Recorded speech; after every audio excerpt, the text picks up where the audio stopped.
السلام علیکم ورحمۃ اللہ وبرکاتہ۔ ہر انسان کو اپنی روزمرہ کی بے پناہ مصروفیات کے بعد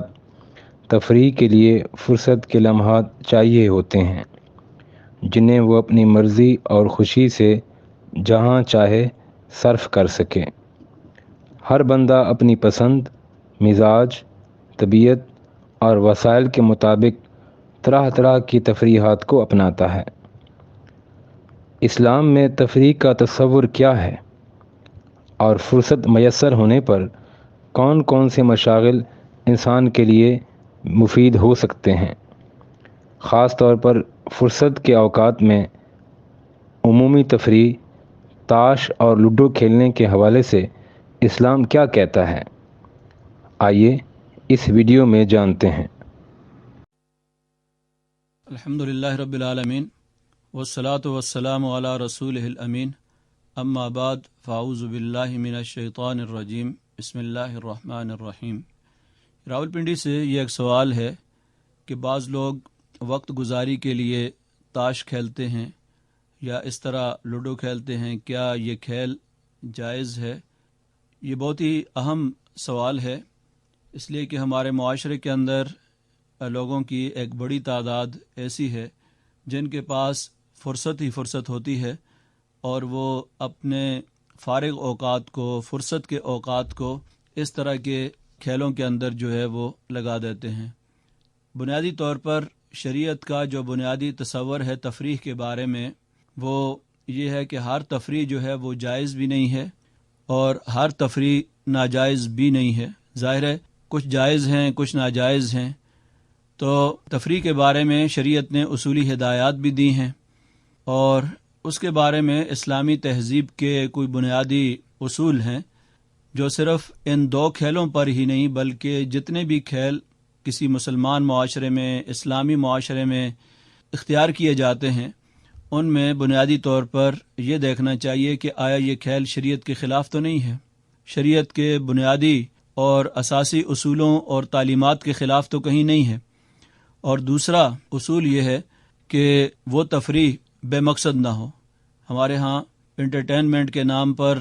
جس طریقے سے میڈیا میں چیزیں پیش کی جاتی ہیں، جس میں موسیقی بھی ہے، گانے بھی ہیں، انتہائی بیہودہ قسم کی بے حیائی پر مبنی چیزیں بھی ہوتی ہیں،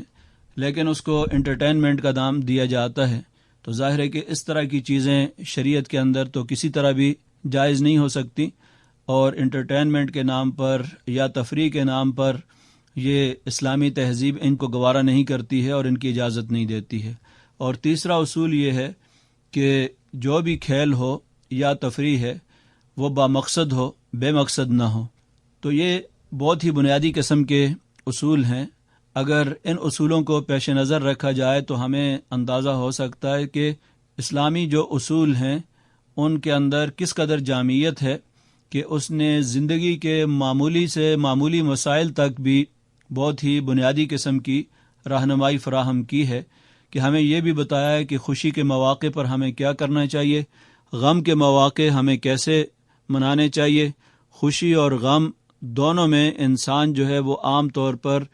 اپنی طبیعت کے اندر کوئی توازن اور اعتدال قائم نہیں رکھ سکتا، لیکن شریعت نے ہمیں یہ بتایا ہے کہ اگر غم آ جاتا ہے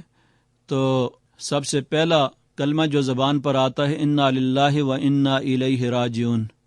کہ یہ سب کچھ اللہ تبارک و تعالیٰ کی امانت ہے اور اسی کی طرف ہر چیز نے لوٹ کر جانا ہے۔ ظاہر ہے اس کے اندر بھی ایک بہت بڑا پیغام ہے، اور ہر چیز کو اللہ تبارک و تعالیٰ کی امانت جب قرار دیا جاتا ہے تو اس کے اندر بھی ایک بہت بڑا اعتراف کیا جاتا ہے۔ اعتراف اس بات کا کیا جا رہا ہے کہ میرا اپنا کچھ بھی نہیں، میری اولاد، میرے مال میں سے اگر کوئی چیز چلی گئی ہے تو تب بھی انا للہ و انا الیہ راجعون۔ اگر میرے عزیز و اقارب میں سے، میرے بچوں میں سے کوئی فوت ہو جاتا ہے تو میری زبان پر یہ کلمہ جاری ہوتا ہے انا للہ و انا الیہ راجعون۔ اسی طرح خوشی کے مواقع پر اب اسلام کی کتنی خوبصورت تعلیم ہے کہ نبی اکرم صلی اللہ علیہ وسلم کو فتح کی خوشخبری بھی دی جا رہی ہے، اذا جاء نصر اللہ والفتح،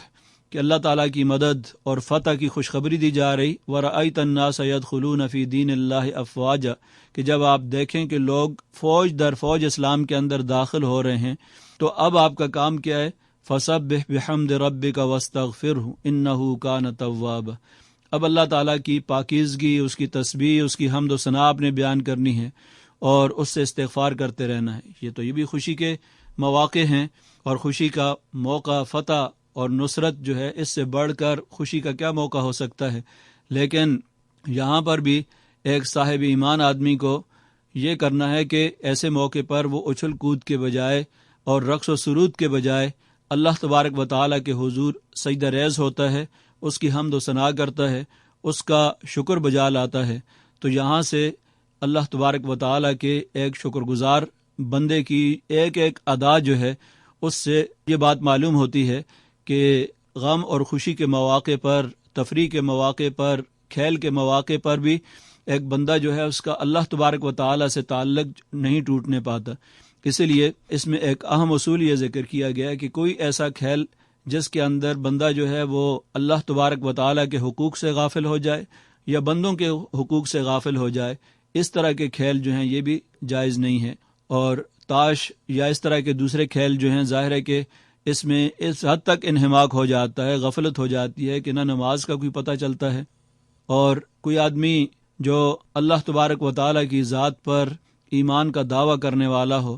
اور آخرت پر یقین رکھتا ہو، اس کے لیے کیسے ممکن ہے کہ وہ پورا دن جو ہے وہ تاش جیسے کھیل کے اندر یا لوڈو جیسے کھیل کے اندر جو ہے وہ لگا دے اور اس کی زبان جو ہے وہ اللہ تبارک و تعالیٰ کے ذکر سے خالی ہو۔ مومن کی تو شان ہی یہ ہے کہ ہر وقت اس کی زبان اللہ تبارک و تعالیٰ کے ذکر سے تر رہتی ہے۔ اس کے پاس تو کوئی لمحہ، کوئی وقت ایسا ہوتا ہی نہیں ہے جو غفلت کے اندر یا اس کو ویسے ضائع کر دیا جائے۔ وہ تو ہر وقت اللہ تبارک و تعالیٰ سے لو لگاتا ہے، اللہ تعالیٰ سے اپنا تعلق جوڑتا ہے۔ اس کی زبان پر تو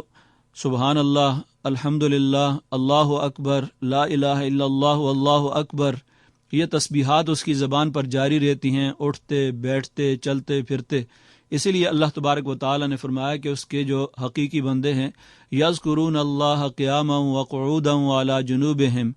کہ اللہ تبارک و تعالیٰ کو یاد کرتے ہیں، بیٹھے ہوں تو تب بھی، لیٹے ہوں تو تب بھی، کھڑے ہوں تو تب بھی، وَيَتَفَكَّرُونَ فِي خَلْقِ السَّمَاوَاتِ وَالْأَرْضِ، اور زمین و آسمان کے اندر غور و فکر کرتے ہیں، تدبر کرتے ہیں، اللہ تعالیٰ کی قدرت کا منظر دیکھتے ہیں کہ اس کائنات کو کس طرح اللہ تبارک و تعالیٰ چلا رہا ہے۔ ایک حکیم ہستی ہے جو کہ اس کائنات کے نظام کو چلا رہی ہے۔ تو انسان جب غور و فکر کرتا ہے تو اللہ تعالیٰ کی عظمت اور کبریائی جو ہے اس کے سامنے آتی ہے۔ تو اس لیے کوئی کام بھی ایسا نہیں کیا جا سکتا جو انسان کو یا تو اللہ تبارک و تعالیٰ سے غافل کر دے یا اس کے نتیجے میں بندوں کے حقوق متاثر ہیں۔ ہر فرد جو ہے وہ کسی نہ کسی طریقے سے اس کا دوسرے افراد کے ساتھ کوئی نہ کوئی حق متعلق ہے۔ اگر وہ بیٹا ہے تو باپ کے حقوق ہیں، اگر وہ باپ ہے تو اولاد کے حقوق ہیں، اگر وہ بیوی ہے تو شوہر کے حقوق ہیں، اگر وہ شوہر ہے تو بیوی کے حقوق ہیں۔ کوئی شخص ایسا نہیں ہے جس کا معاشرے کے اندر دوسرے افراد کے ساتھ حقوق و فرائض کا پورا ایک نظام موجود نہ ہو۔ اس لیے جب وہ اس طرح کے کسی کام کے اندر یا کسی کھیل کود کے اندر یا غفلت کے کسی کام کے اندر مصروف ہو جاتا ہے تو اس کا لازمی نتیجہ یہ نکلتا ہے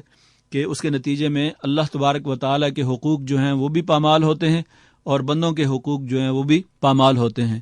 تو اس لیے ہمارے ہاں جو عام طور پر ہم دیکھتے ہیں کہ گلی گلی محلے ایسے حضرات، بالخصوص بڑی عمر کے جو لوگ ہیں یا نوجوان ڈرائیور جو جگہ جگہ گاڑیاں کھڑی کر کے ایک کنارے پہ بیٹھ کر جو ہے وہ جب تک سواری کوئی نہیں ملتی اس وقت تک تاش کے اندر لگے رہتے ہیں، تو اس کے بجائے اگر وہ اللہ تبارک و تعالیٰ کا ذکر و اذکار کریں،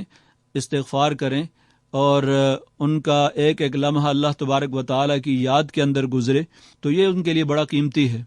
یہ ان کے لیے اصل سرمایہ ہے، اور یہی چیز ان کو قبر کے اندر بھی اور کل قیامت کے دن بھی کام آئے گی۔ ظاہر ہے جتنا وقت انہوں نے ضائع کر دیا یہ وقت دوبارہ ان کو نہیں مل سکتا۔ وقت بہت ہی قیمتی اثاثہ ہے اور زندگی جو ہے یہ مہلت کا نام ہے۔ اللہ تبارک و تعالیٰ نے کسی کو 20 سال 25 سال کی زندگی دی ہے تو کسی کو 60 سال 80 سال کی زندگی دی ہے، لیکن اس زندگی کا اکثر حصہ اگر اس نے ضائع کر دیا اور غفلت کے کاموں میں برباد کر دیا تو کل اللہ تبارک و تعالیٰ کے سامنے جب عدالت کے اندر پہنچے گا تو نبی اکرم صلی اللہ علیہ وسلم نے فرمایا کہ جب تک 5 باتوں کا جواب نہیں دے دیتا اللہ تبارک و تعالیٰ کی عدالت سے وہ قدم اٹھا تک بھی نہیں سکے گا۔ لا یزول قدم عبد حتی یسأل عن 5، جب تک کہ 5 چیزوں کا جواب نہ دے۔ سب سے پہلے اس نے اپنی عمر کے بارے میں کہ عمر کن کاموں میں گزاری ہے، جوانی کن کاموں کے اندر گزاری تھی، بہترین صلاحیتیں جب جوبن پر تھیں تو اس وقت اس نے اللہ تبارک و تعالیٰ کے دین کو کوئی وقت دیا تھا، اپنی صلاحیتیں اس میں استعمال کی تھیں، یا صرف شیطانی کاموں کے اندر جو ہے اپنی زندگی کا بہترین حصہ، سنہری حصہ اس نے ضائع کر دیا ہے۔ اسی طرح مال کہاں سے کمایا، کہاں خرچ کیا، اس کے بارے میں بھی اللہ تعالیٰ کے سامنے جواب دہ ہے،